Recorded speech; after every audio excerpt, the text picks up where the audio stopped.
이 더운 여름에 크리스마스 전쟁이라는 주제를 가지고 오늘 함께 우리 성경적 세계관 우리 국민광장학교 강연을 시작하도록 하겠습니다.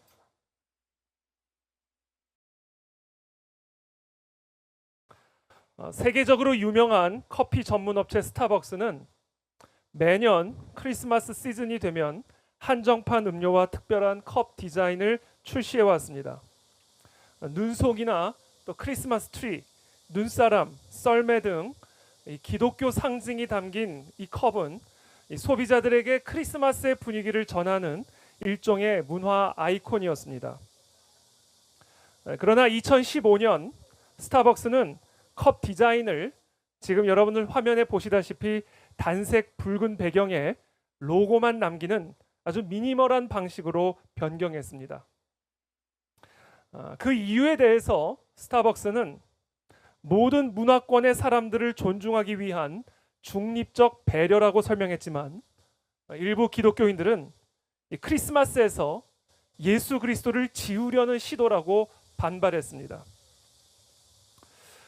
그와 비슷한 논란은 정치권과 공공기관에서도 일어났습니다. 2016년 미국 버락 오바마 대통령의 임기 마지막 해에 백악관은 연말 인사카드에서 메리 크리스마스 대신에 해피 홀리데이스라는 문구를 사용했습니다.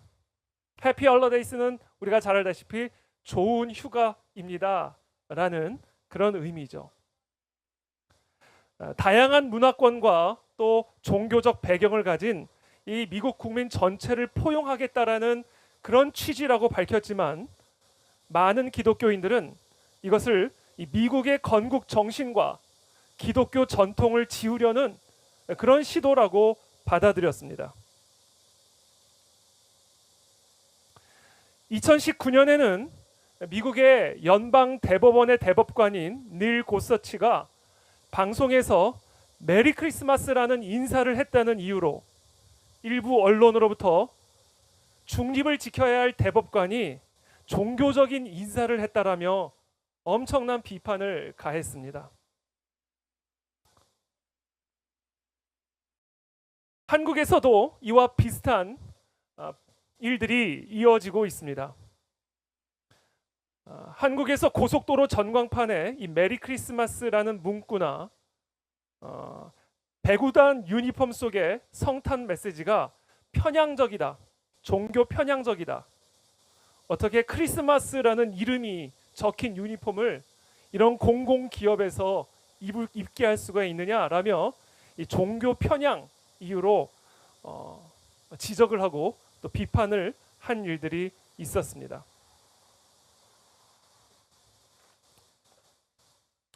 이 메리 크리스마스, 우리가 성탄절이 되면 너무나 자연스럽게 사용하는 이 인사말은 더 이상 이 시대에서 단순한 인사말이 아닙니다. 이 기독교 세계관과 세속주의 세계관, 표현의 자유와 다문화주의가 충돌하는 세계관 전쟁의 상징 언어가 되었습니다. 그래서 사람들은 이것을 크리스마스 전쟁, War on Christmas라고 부릅니다. 이 크리스마스를 둘러싼 오늘날의 이와 같은 충돌은 단순한 문화 전쟁이 아닙니다. 그 뿌리는 창세기 25장 에서와 야곱의 갈등에서부터 시작됩니다. 이삭의 아내 리브가는 태중의 쌍둥이들이 서로 싸우고 있는 듯한 느낌을 받고는 하나님께 묻습니다. 그때 하나님께서 이 리브가에게 다음과 같이 말씀하십니다. 두 국민이 내 태중에 있구나. 두 민족이 내 복중에서부터 나누이리라. 이 예언대로 에서는 에돔 족속의 조상이 되었고 야곱은 이스라엘의 조상이 되었습니다. 그러니까 이 태중에서 시작된 이 두 사람의 갈등은 이스라엘과 에돔 족속 간의 민족적인 대립으로 확장될 것을 예표하고 있는 그런 태동이었던 것입니다. 예를 들어 모세는 이스라엘 민족을 데리고 에돔 땅을 지나 약속의 땅에 들어가려고 했지만 에돔 왕은 이것을 거절했습니다. 다윗은 에돔 족속과 끊임없는 전쟁을 벌였고, 에돔 족속은 솔로몬 이후에 이스라엘의 가장 중요한 대적이 되었습니다.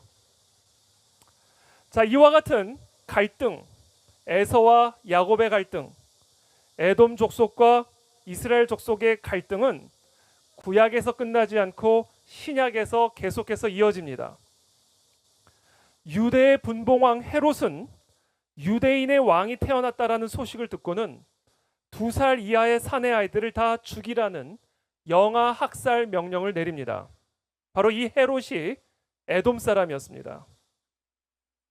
그러니까 이 리브가의 태중에서 시작된 에서와 이삭의 갈등은, 에서와 야곱의 갈등은 예수 그리스도와 헤롯 사이의 정치적인 충돌로 이어지게 되었고, 이것은 단순한 개인이나 민족 간의 갈등이 아니라 하나님의 아들이 이 땅에 태어나신 것을 가로막기 위한 사단 마귀와의 영적 전쟁인 것입니다. 바로 이와 같은 영적 전쟁이 이 리브가의 태중에서 예표가 되었던 것이죠. 비록 헤롯은 예수님을 죽이는데 실패했지만 사탄은 가룟 유다를 통해 예수님을 십자가에 못 박아 죽이는 일에 결국 성공했습니다. 그러나 사단의 뜻이 성취될 수는 없었습니다. 성경의 예언대로 부활을 통해 예수님은 마귀의 머리를 밟으셨습니다. 그리고 이 승리로 인해서 사단은 이미 패배당했습니다. 하지만 하나님께서는 아직 사탄의 활동을 허락하고 계십니다. 따라서 교회와 성도들은 이미 예수 그리스도의 이름으로 이 사단 마귀를 이겼지만, 그러나 아직은 하나님께서 이 마귀의 활동을 허락하고 계시기 때문에 이 땅의 모든 교회 성도들은 깨어서 이 사단 마귀와의 영적 전쟁을 지속적으로 수행해야만 하는 것입니다. 오늘날의 크리스마스 전쟁은 단순한 인사말이나 표현의 자유를 둘러싼 논쟁이 아닙니다. 그 이면에는 훨씬 더 깊고 본질적인 충돌이 존재하고 있는 것입니다. 바로 하나님의 나라와 사단의 나라, 예수 그리스도와 어둠의 권세 사이에 벌어지고 있는 영적 전쟁인 것입니다. 바로 이와 같은 영적인 전쟁이 바로 그 리브가의 태중에서 리브가가 느꼈던 태동의 영적인 의미였던 것입니다. 예수님이 태어나셨을 때 헤롯 왕은 예수님을 제거하려고 했습니다. 오늘날도 마찬가지입니다. 그래서 오늘 제 강의의 제목이 제2의 크리스마스 전쟁인 것입니다. 이 세상에 임금 노릇을 하고 있는 사탄은 여전히 헤롯 시대와 마찬가지로 예수 없는 크리스마스, 예수 없는 세상을 만들기 위해 끊임없이 노력하고 있는 것입니다. 이 티셔츠는 여러분들이 얼마든지 구입할 수 있는 티셔츠인데, 여러분들이 멀리 있어서 지금 화면이 꺼져 있네요. 여러분들이 스마트폰으로 혹시 지금 생중계가 되고 있는데 혹시 보실 수 있으면 그 생중계 화면을 통해서 계속해서 따라와 주시면 감사하겠습니다. 이 티셔츠에는 지금 뭐라고 적혀 있냐면 If Jesus comes back, we will kill him again. 만약에 예수님이 다시 이 땅에 태어나신다면 우리는 그를 다시 죽일 것이다 라고 하는 이 티셔츠를 지금 많은 무신론자들은 팔고 있고 또 입고 있습니다. 정치, 경제, 문화, 교육, 법, 예술, 그리고 공공 정책에 이르기까지 그리스도와 기독교의 흔적을 지우려는 이와 같은 적그리스도적 흐름은 계속해서 더 노골적으로 드러나고 있습니다. 이것은 단순한 문화 현상이 아닙니다. 태중의 에서와 야곱의 갈등에서 이미 예고되었던 거대한 싸움의 연장선상에 있는 것입니다. 바로 이와 같은 흐름의 핵심에는 하나님이 없는 중립, 예수 그리스도가 없는 포용을 내세우는 세속주의 문화 전략이 담겨져 있는 것입니다. 겉으로는 관용과 다양성처럼 보이지만 그 실상은 인류 문명에서 그리스도의 왕권을 제거하려는 사단의 전략인 것입니다. 우리는 이것을 단순한 포용주의가 아닌 이 세상 문명 속에서 예수 그리스도를 지우려는 적그리스도적인 영적인 도전으로 분별해야만 하는 것입니다.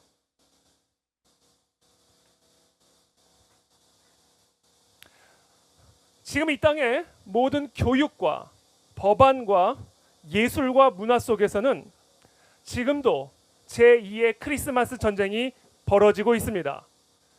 그들의 구호는 이겁니다. 예수 그리스도를 지워라. 예수 그리스도의 모든 흔적들을 철저하게 지워라 입니다. 먼저 공교육 현장에서 예수 그리스도를 지우기 위한 치밀한 공격들이 지금 펼쳐지고 있습니다. 플로리다의 한 초등학교에서는 기독교 학생들이 주축이 된 크리스천 운동선수 펠로우십 클럽이 설립되었습니다. 그러나 무신론자들의 단체인 종교로부터의 자유재단의 항의로 인해서 학교 측은 이 클럽을 해체했습니다. 종교 편향적인 이유였습니다.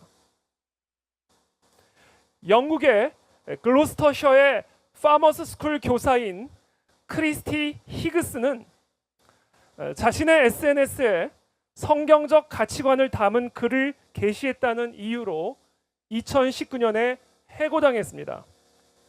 동성애를 반대하는 그와 같은 자신의 의견을 SNS에 게시했다는 이유였습니다. 다행히 2025년 영국의 고등법원은 이 해고가 종교적 신념에 대한 과도한 제재이며 차별이라는 판결을 내렸습니다. 재판부는 다행스럽게도 성경적인 신념의 표현은 보호받아야 할 신념이라고 분명하게 판시를 했습니다. 지금 말씀드린 이 플로리다 초등학교의 사례와 이 영국의 이 두 사례는 오늘날 우리의 신앙이 공교육 현장에서 점점 설 자리를 잃어가고 있음을 상징적으로 보여주고 있는 사건입니다. 우리의 신앙 고백과 표현은 혐오나 차별로 오해받고 있고 공적인 자리에서는 우리의 침묵이 요구되고 있습니다. 그러나 다행히 이런 흐름 속에서도 희망적인 변화가 있습니다. 영국의 크리스티 히그스 사건과 같이 종교적 신념이 법적으로 보호받아야 한다는 판결들이 이어지고 있는 것입니다. 이처럼 진리가 위협받는 시대일수록 우리들은 법적으로, 문화적으로, 신앙적인 차원에서 이 복음을 지키기 위한 지혜와 용기를 함께 모아서 우리의 공교육 현장 안에서 그리스도를 지우려는 이 모든 사단 마귀의 계략들을 대적하여 승리해야 할 줄로 믿습니다. 두 번째, 법과 제도를 통하여 윤리적으로 우리 교회와 그리스도인들을 억압하고 있는 것입니다. 차별금지법과 혐오 발언 규제는 본래 불이한 차별을 금지하고 모든 사람들의 인권을 보호하기 위한 제도이지만 실제로는 기독교 신앙과 윤리를 억압하는 방향으로 악용이 되고 있습니다. 캐나다에서는 동성애에 대한 설교를 한 목회자가 재판을 받았고 노르웨이에서는 로마서 1장을 설교했다라는 이유로 경찰 조사를 받은 사례도 있습니다. 핀란드의 기독교 민주당 의원인 파이비 라사넨 의원은 성경적인 견해를 SNS에 표현했다는 이유로 고소를 당했습니다. 이것은 신앙에 근거한 윤리적인 표현조차 법의 심판대에 오를 수 있는 시대가 도래했음을 보여주고 있습니다. 이와 같은 개인에 대한 규제는 국가 차원의 법률로 제도화되고 있습니다. 캐나다는 2004년 제250호 법안을 통해서 성적 지향을 이유로 타인을 증오하거나 혐오하도록 선동하는 언행을 범죄로 규정함으로써 성경을 인용한 설교나 교회 발언도 혐오 표현으로 처벌받을 수 있게 되었습니다. 2022년에 통과된 전환치료금지법은 성경적 관점에서 성적 지향을 말하는 것조차 혐오 발언으로 간주될 수 있는 길을 열어놓았습니다. 이것은 우리나라로 따지면 차별금지법과 같은 그런 악법이 캐나다에서는 이미 통과가 된 것입니다. 자, 이것은 우리의 설교와 신앙 고백조차도 법적인 검열의 대상이 되고 있는 흐름이며 이 기독교인의 공적 발언을 크게 위축시키고 있는 바로 적그리스도적인 제2의 크리스마스 전쟁인 것입니다. 세 번째, 사단 마귀는 문화 예술을 통해서 예수 그리스도를 조롱하고 희화함으로써 우리의 문명 속에서 예수 그리스도를 지우려는 크리스마스 전쟁을 지속하고 있습니다. 대중 문화는 표현의 자유를 앞세워서 기독교를 조롱과 풍자의 대상으로 삼고 있습니다. 이슬람이나 다른 종교에 대해서는 조심스럽게 대하고 있지만 유독 기독교에 대해서만큼은 아주 무분별한 비판과 풍자가 허용되고 있는 현실입니다. 넷플릭스는 브라질의 포르타도스 푼도스가 제작한 단편 영화 그리스도의 첫 번째 유혹을 방영했습니다. 이 영화는 예수님을 동성애자로, 성모 마리아를 마약 중독자로 묘사해서 전 세계 기독교인들의 강력한 반발을 불러일으켰습니다. 이 브라질의 지방 법원은 이 영상을 삭제할 것을 명령했지만 브라질의 대법원은 표현의 자유를 이유로 그 명령을 기각했습니다. 미국의 애니메이션 사우스 파크의 한 에피소드에서는 예수님이 총을 들고 이라크에서 납치된 산타클로스를 구하는 액션 히어로로 묘사했습니다. 이 방송 직후에 일부 언론과 기독교 단체들은 아주 강력하게 항의를 했지만 이 문화적인 조롱은 멈추지 않았습니다. 이것은 단순한 코미디가 아니라 거룩한 예수 그리스도를 희화화하고 복음의 권위를 훼손하려고 하는 문화적인 공격입니다. 학교 캠퍼스도 마찬가지입니다. 이 대학가의 반기독교 정서는 예전과 비교할 수 없을 정도로 강해지고 있습니다. 그리고 더 노골화되고 있습니다. 미국 미시간주의 웨인 주립 대학교는 IVF가 복음적인 신앙 고백을 따르는 자만이 IVF의 리더가 될 수 있다라는 조항을 정관에 포함시켰다는 이유로 대학의 동아리 자격을 박탈했습니다. 그러나 다행히 연방 법원은 이것이 종교적인 차별이라고 판결하며 그 동아리의 자격을 다시 회복시켜 주었습니다. 아이오와 대학교의 기독교 동아리인 비즈니스 리더스 인 크라이스트, 이것 역시 유사한 이유로 제재를 받았지만 법원은 다른 동아리는 이념이나 정체성 기준을 설정하면서도 기독교 동아리에 대해서만큼 그것을 금지하는 것은 기독교에 대한 차별이라고 판결해 주어서 다행히 아이오와 대학교로 하여금 이 동아리의 자격을 회복할 것을 명령하였습니다. 자, 이와 같은 사례들은 대학 캠퍼스 내에서도 기독교 신앙이 점점 더 소외되고 있음을 보여주고 있습니다. 믿음에 기반한 가치관은 환영을 받기보다 검열당하고 있으며 때로는 법적 소송에 휘말리는 그런 어려움을 겪어야만 하고 있는 것이죠. 자, 이 모든 것들이 다 이 땅에서 벌어지는 제2의 크리스마스 전쟁인 것입니다. 우리 다 함께 한번 이 말씀 함께 읽어보도록 하겠습니다. 시작.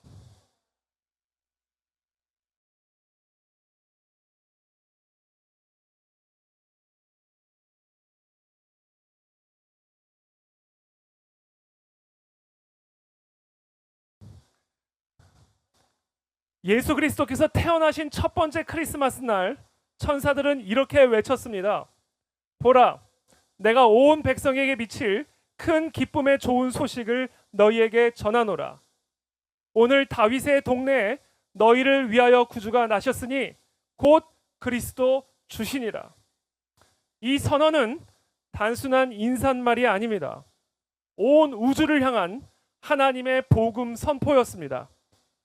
오늘날 메리 크리스마스를 외치는 일은 단순한 문화적 관습이 아니라 예수 그리스도의 주권을 고백하고 이 세상에 대한 예수 그리스도의 왕권을 선포하며 그와 같은 왕권을 대적하고 그와 같은 왕권을 지우려고 하는 우리의 저항을 표현하는 그와 같은 영적 전쟁의 언어인 것입니다. 크리스마스 전쟁은 표현의 전쟁이자 세계관의 충돌이며 무엇보다 인류의 영혼을 둘러싼 영적인 전쟁입니다. 그러므로 우리는 이 세상을 향해 오늘도 분명하게 외쳐야 합니다. 메리 크리스마스! 예수 그리스도는 이 땅의 왕이십니다. 이른 감은 있지만 우리 함께 다 같이 한번 빠른 크리스마스를 기대하는 마음으로 함께 외치도록 하겠습니다. 저를 따라 해주시면 감사하겠습니다. 메리 크리스마스! 예수 그리스도는 이 땅의 유일한 왕이십니다. 저는 오늘 질문을 하고 싶습니다. 우리 스스로에게. 나는 이 메리 크리스마스라는 이 사실을, 그리스도가 온 땅의 주인이시며 왕이시라는 이 사실을 이 세상 앞에서 부끄러워하거나 조심스럽게 생각한 적이 있었는가? 오늘날 크리스마스 인사 한마디에도 갈등이 발생하는 이 시대에 나는 예수 그리스도의 이 왕권을 우리의 일상의 삶에서 어떻게 고백하고 선포하고 있는가? 두 번째, 우리는 이 예수 그리스도를 지우려고 하는 이 세속주의의 흐름에 대해서 어떻게 우리의 삶의 영역에서 실제로 느끼고 있는가?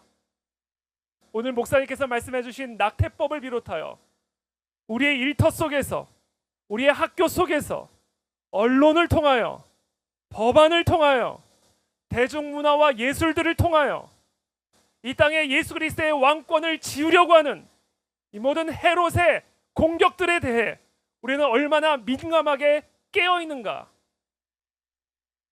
세 번째, 세상은 지금 포용이라는 이름으로 예수 그리스도를 지우려고 하고 있고 중립이라는 이름으로 예수 그리스도의 왕권을 대적하고 있지만 나는 그와 같은 그리스도의 진리를 이 세상 한복판에서 어떻게 사랑하고 있고 지켜낼 것인가? 내가 오늘 이 시대 속에서 이 예수 그리스도의 왕권을 내 삶 속에서 지켜내기 위해 취할 수 있는 작은 실천은 무엇인가? 네 번째, 나는 예수님의 왕권을 나의 삶 속에서 실질적으로 고백하고 있는가? 내가 따르고 있는 최종적인 권위는 누구의 권위이며 나는 누구를 기쁘게 하기 위해 선택하고 행동하고 있는가? 나의 말과 나의 행동은 예수 그리스도의 통치권을 반영하고 있는가? 마지막으로 다섯 번째, 나의 다음 세대는, 나의 자녀 세대는 지금 이 땅에서 펼쳐지고 있는 제2의 크리스마스 전쟁 속에서 무엇을 보고 있고 또 무엇을 배우고 있는가? 나는 우리의 가정 안에서 복음의 왕이 되시는 예수 그리스도를 어떻게 가르치고 있는가? 여러분, 오늘 이 다섯 가지를 오늘 다시 한번 우리의 마음에 새기고 우리의 삶으로 돌아가 예수 그리스도의 흔적을 지우려는 이 헤롯의 이 모든 공격과 모든 미혹을 대적하여 우리의 말과 행동과 우리의 모든 삶을 통해 메리 크리스마스, 예수 그리스도의 왕권을 증언하고 선포함으로 이 땅에 예수 그리스도의 왕권을 지키는 영적 전쟁에서 승리하는 그리스도의 군사들이 다 되시기를 예수 그리스도의 이름으로 축복합니다. 이제 함께 기도하기를 원하는데요, 제가 오늘 아까 목사님 말씀을 들으면서 지난 한 주간 우리 에스겔서 생명의 삶 큐티 말씀을 묵상했던 한 구절을 다시 되새기게 되었습니다. 하나님께서는 이 바벨론의 포로로 끌려간 이 이스라엘 백성들을 향하여 에스겔에게 하나님의 말씀을 대언할 것을 명령하십니다. 그리고 왜 이들이 하나님의 백성이면서도 바벨론의 포로로 끌려올 수밖에 없었는지, 왜 이 심각한 모욕과 수치와 고통을 당해야만 하는지를 하나님께서 에스겔의 입술을 통하여 이 이스라엘 백성들에게 대언하시는 장면들이 나옵니다. 하나님은 이렇게 말씀하십니다. 이 예루살렘, 이 이스라엘 백성들 가운데 이 이스라엘 땅에서 벌어지고 있는 가증한 일로 인하여 탄식하고 있는 자들의 이마에 표를 그리라.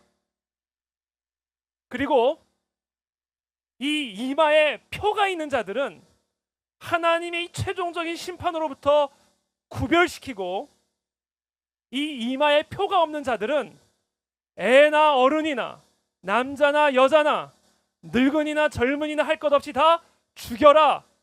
이렇게 하나님이 에스겔에게 대언하라고 명령하십니다. 여러분, 저는 오늘 저와 여러분들에게 질문하고 싶습니다. 저와 여러분들의 이마에는 그와 같은 표시가 있습니까?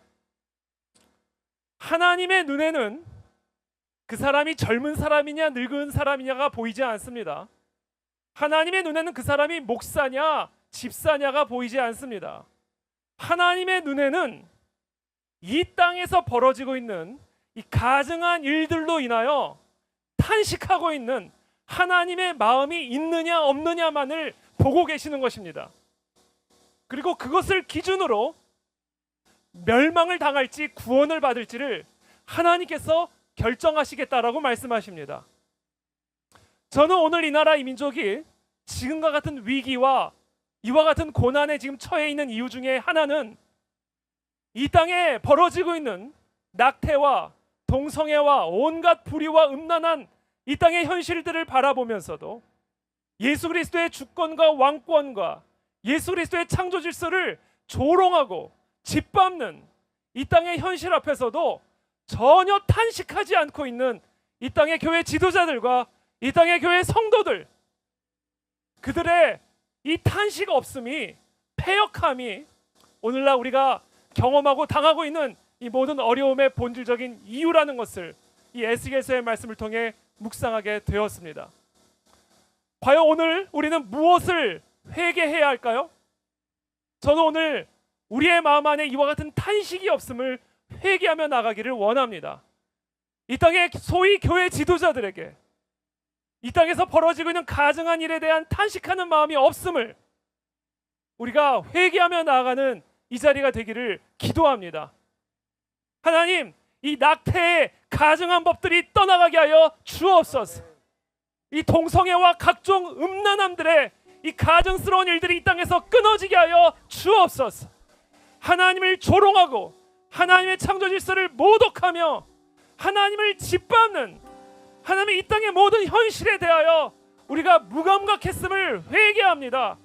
하나님, 우리 모두가 이 미스바 광장에 모여 우리의 가슴을 찢으며 이 땅에 무너져 내리고 있는 하나님의 창조 질서의 재건을 위하여 우리가 함께 울며 기도하며 나가기를 원합니다. 오늘 우리의 기도를 들으시고 오늘 우리의 회개를 통하여 이 땅에 다시 한번 부흥과 회복의 역사를 허락하여 주시옵소서. 주여 한번 부르짖고 함께 기도하며 나가겠습니다. 주여.